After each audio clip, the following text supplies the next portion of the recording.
लोकसभा निवडणुकीची रणधुमाळी सोलापूर जिल्ह्यात जोरदार सुरू आहे। काँग्रेसचे नेते राहुल गांधी यांची विराट सभा झाल्यानंतर आता उत्सुकता लागली आहे, ती म्हणजे पंतप्रधान नरेंद्र मोदी यांच्या सभेची।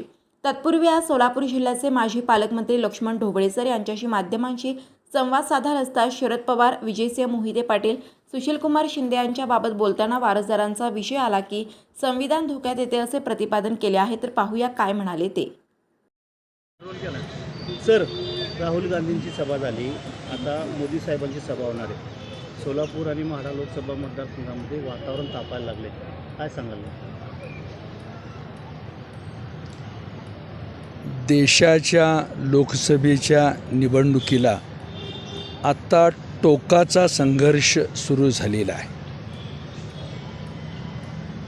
विरोधकांच्याकडे प्रधानमंत्रीपदाचे 10 उमेदवार आहेत। आमच्याकडं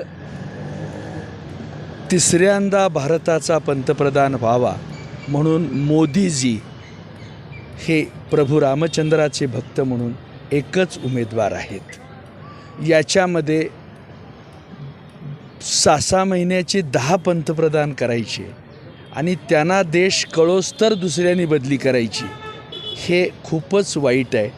त्यापेक्षा ज्यांना देश समजला आहे, तिसऱ्या नंबरवर भारताला महाशक्तीचा दर्जा निर्माण करून देणार, याबद्दलचा आत्मविश्वास आला आहे। प्रभू रामचंद्राचं मंदिर असो, रामा कांबळेचं घर असो किंवा कांबळेसारख्या 4 कोटी घराची निर्मिती असो, व्हिजन समजलेला, स्वतःच्या कुटुंबाचा सातबारा मजबूत करण्यापेक्षा देशाचा सातबारा मजबूत करणारा नेता भारताचा तिसऱ्यांदा पंतप्रधान व्हावा, एवढीच आम्हा सर्वांची अपेक्षा आहे।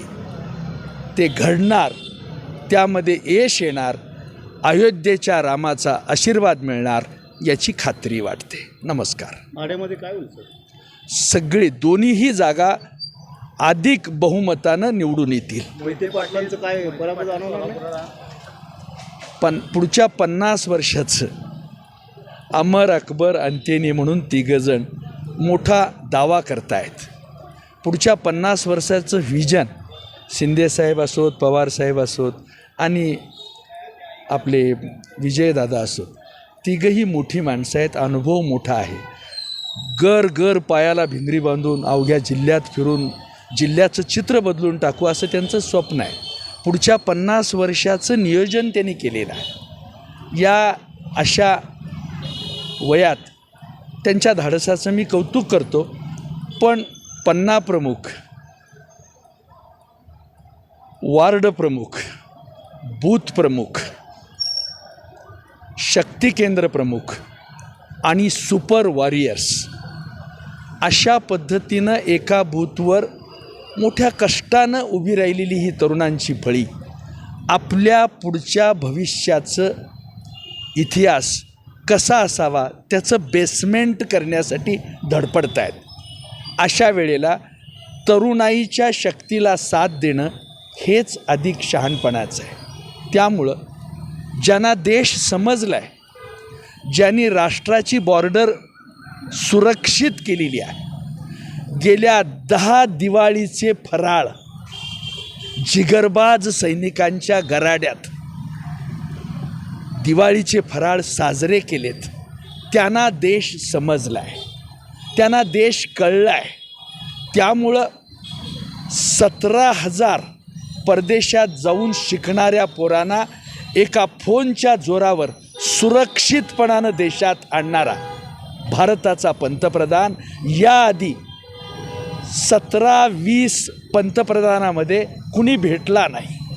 आज हे मोदीजींनी शक्य करून दाखवलं आहे। स्वतःच्या संसारापेक्षा राष्ट्राचा सातबारा मजबूत करणं हेच त्यांचं ध्येय आहे। माझा नातू पुढं गेला पाहिजे, माझी मुलगी मुख्यमंत्री झाली पाहिजे, माझ्या मुलाला गेलेले दिवस पुन्हा आले पाहिजेत, यासाठी ही मंडळी पूर्ण असा प्रयत्न करतायत। यासाठी मी एवढंच आपल्याला सांगतो की यांचे वारसदार अडचणीत आले की घटना अडचणीत आहे, काही संबंध नाही।